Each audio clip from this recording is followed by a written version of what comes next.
اگلا سوال ہے سر کہ آپ نے کبھی شیعہ کتابوں سے ان کے غلط عقائد کا رد کیوں نہیں کیا، اور ہمیشہ جو جواز دیا کہ آپ اہل سنت کی فکر پر ہے اس لیے اہل سنت فرقوں کی اصلاح کریں گے، حالانکہ نبی کریم صلی اللہ علیہ وسلم نے تو ایسا نہیں کہا کہ جب تک سارے مکہ کے لوگوں کو اسلام کی دعوت نہ دوں گا تب تک باہر کے لوگوں کو نہیں دوں گا۔ یہ دو بالکل ڈیفرنٹ چیزیں ہیں۔ ہم نے مکہ کے لوگوں کو یا جہلم کے لوگوں کی بات ہی نہیں کی، ہم تو دیکھ لیں پوری دنیا میں دعوت کر رہے ہیں، صرف جہلم میں تو نہیں بیٹھے ہوئے ہیں، نیٹ کے ذریعے پوری دنیا میں جا رہے ہیں۔ دوسرا، میں نے ان باتوں کے پہلے بھی کئی دفعہ جواب دیے ہیں۔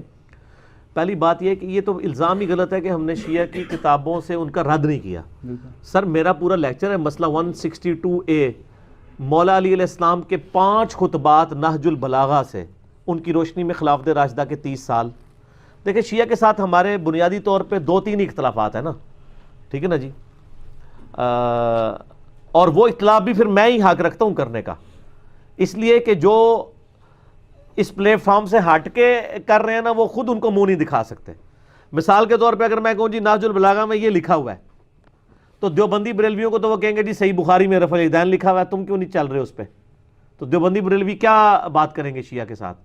اگر یہ کہیں گے کہ نہج البلاغہ میں مولا علی علیہ السلام نے معاویہ بن ابی سفیان کو خط لکھا اور کہا کہ جو میں نے HD کیمرے میں دکھایا بھی ہے، میرا وہ یعنی ویڈیو لاکھوں لوگوں تک پہنچی ہے، واٹس ایپ کے ذریعے کتنے لوگوں تک، آپ جا کے لکھیں کہ خلفائے ثلاثہ کی شان یا 3 خلفاء کی شان نہج البلاغہ کی روشنی میں، لاکھوں لوگوں نے کلپ دیکھا ہے۔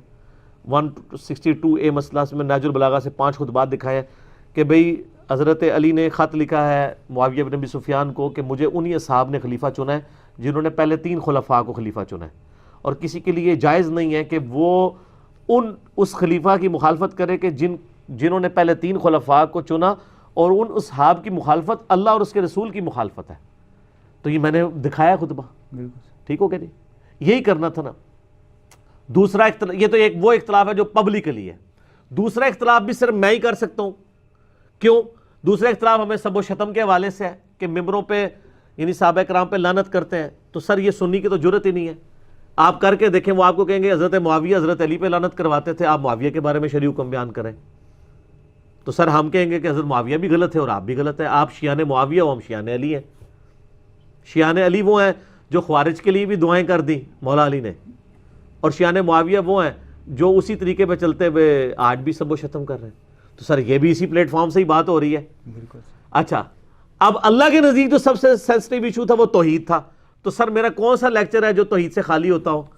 میں اگر مولا علی علیہ السلام کی شان بیان کرتا ہوں تو ساتھ کہتا ہوں کہ مولا کا مطلب مشکل کشا نہیں ہے، بار بار اس کو ہائی لائٹ کرتا ہوں۔ اور کون سا اختلاف رہ گیا؟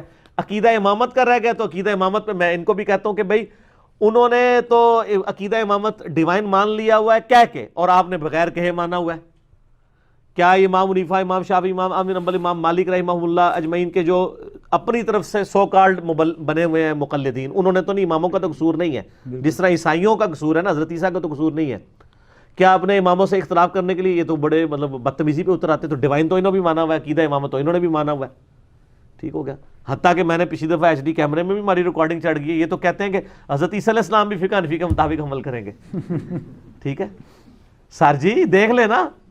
تو سر یہ بھی دعوت کوئی نہیں پیش کر سکتا، وہ بھی صرف اسی پلیٹ فارم سے پیش ہو سکتی ہے، تو ہم نے آلریڈی کی ہوئی ہے، ٹھیک ہو گیا۔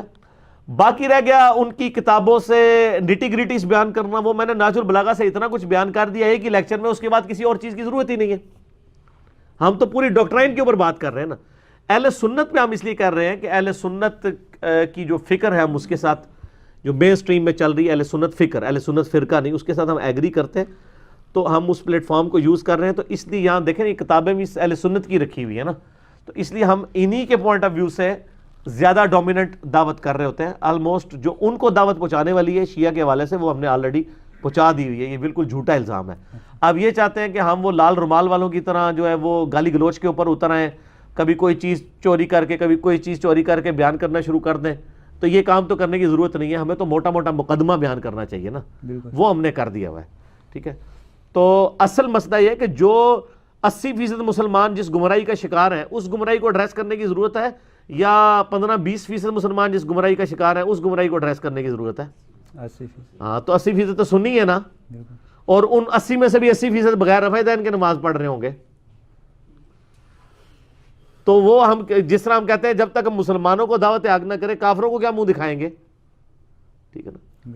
تو ہم کون سا ایک ماڈل مسلمان ان کے سامنے پیش کریں گے کہ دیکھو جی یہ ہماری آؤٹ پٹ ہے, ٹھیک ہے. تو دونوں چیزیں ہو رہی ہیں, اللہ کے فضل سے ہوا بھائی, یہ الزام ہے. اب ہو رہا یہ ہے کہ وہ چند ایک باتیں اتنی کڑوی ہیں کہ وہ سنیوں کو ہضم نہیں ہو رہی ہیں. اب وہ ان کو تکلیف یہ شروع ہو جاتی ہے کہ یار ہماری یہ غلطی نکالی, انہوں نے بھی کڈو نا, وہ سر سارے نہیں کڈی ہوئی ہیں.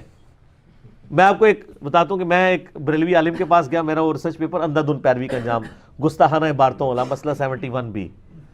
تو میں نے وہ ان کے سامنے نا, وہ 3 مسجدوں میں جمعہ پڑھاتے ہیں, تو میں نے ان کو نا یعنی جمعہ اس طرح پڑھاتے ہیں کہ 3 جگہ تقریر کرتے ہیں, نماز ایک جگہ پڑھاتے ہیں, فیس بھی اللہ نہیں ویسے. اچھا, وہ اندھا دھند پیروی کا انجام ریسرچ پیپر ان کے سامنے رکھا, کہتے ہیں مرزا صاحب آدھا پمفلٹ تو میں ماننا ہوا کہ بالکل ٹھیک لکھا ہے, آدھا کون سا جس میں دیوبندیوں کی گستاخانہ عبارتیں ہائی لائٹ ہوئی تھی, وہ کوئی بریلوی تھے نا. میں کہا سر ادھا تسی مندے ہو تے ادھا دیوبندی مندے نے, یہ پورے ہی ٹھیک ہے. کیونکہ دیکھیں اگر آپ یہ کہیں گے کہ جی اشرف علی رسول اللہ جو ہے یہ کفری ہے اور چشتی رسول اللہ جائز ہے, تو دوسرے کہتے ہیں چشتی رسول اللہ کفری ہے اور اشرف علی رسول اللہ جائز ہے, ٹھیک ہو گیا نا. تو سر یہ پورا پمفلٹ ہی ٹھیک ہے, آپ پورے ٹھیک نہیں ہیں, آپ آدھے ٹھیک ہیں, تو آپ اپنے آپ کو پورا کریں. دیکھیں نا جی اب لوگوں کو یعنی پوری ایک جس کو کہتے ہیں نا کہ دماغ ایسے معاف ہوئے ہوتے ہیں. میں نے ایک میرا یوٹیوب پہ کلپ بھی ہے, سنی اور ٹنی میں فرق, اس میں میں نے بتایا تھا آج سے یعنی کچھ عرصہ پہلے کی 5-6 سال پہلے کی بات ہے. ایک دیوبندی یعنی عالم تھے اور ایک بریلوی تھے. دیوبندی فارغ التحصیل تھے, بریلوی آخری سالوں میں پڑھ رہے تھے, دونوں ادھر بیٹھے ہوئے تھے. تو میں نے یعنی بریلوی سے یعنی پہلے دیوبندی سے پوچھا چشتی رسول اللہ کے بارے میں, کہتا جی کفر ہے. میں نے کہا اشرف رسول اللہ, کہتا یہ آپ کو سمجھ نہیں آئی.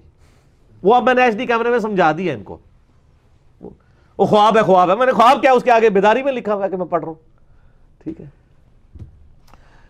میں نے اس کو بریلوی کو کہا, میں نے کہا یہ جو اشرف رسول اللہ, کہتا جی ہم نے تو پہلے ان کو کافر ڈکلیئر کیا ہوا ہے, آپ کو پتہ ہی ہے. اچھا میں نے کہا یہ جو چشتی رسول اللہ ہے, کہتا یہ میں بڑے علماء سے پوچھ کے بتاؤں گا. اندازہ کرو یعنی ایک لفظ چینج ہویا ہے, اپنے بابے کا نام آیا ہے تو انہوں فارمولہ ہی بھول گیا ہے. یعنی یہ اسی طریقے سے ہے, کوئی کہہ جی 2 روٹیاں اور 2 روٹیاں 4 روٹیاں ہوتی ہیں, لیکن 2 نان اور 2 نان 4 ہوتے کہ نہیں, میں پوچھ کے بتاؤں گا. وہ بھی سر 4 ہی ہوندے نے. اچھا پھر میں نے اس نے ذہن رکھا, میں نے کہا یار آپ نے شاید یہ پوچھنا ہوگا کہ یہ لکھا ہوا ہے یا نہیں لکھا ہوا, تو میں آپ کو بتا دیتا ہوں اگر نہ لکھا ہوا تو نہیں ہوگا, اگر لکھا ہوا تو ٹھیک ہوگا. تو ہم کو لکھا ہوا آپ کو دکھا دیتے ہیں, اگر وہ غلط ہوا تو ہم مجرم ہوں گے. کہتا نہیں جی چاہے لکھا ہوا بھی ہو تب بھی وہ اس کے بعد واپس نہیں یہاں تشریف لائے, اور ہم ان کو ہمیشہ کہہ دیتے تھے کہ آپ دوبارہ واپس تشریف نہیں لائیں گے, تو یا پھر علمی کتابی ہو کے آئیں گے. اس لیے آپ کبھی کبھار یہ کہا کریں کہ نہ میں وابی نہ میں بابی, میں ہوں مسلم علمی کتابی. ٹھیک ہو گیا.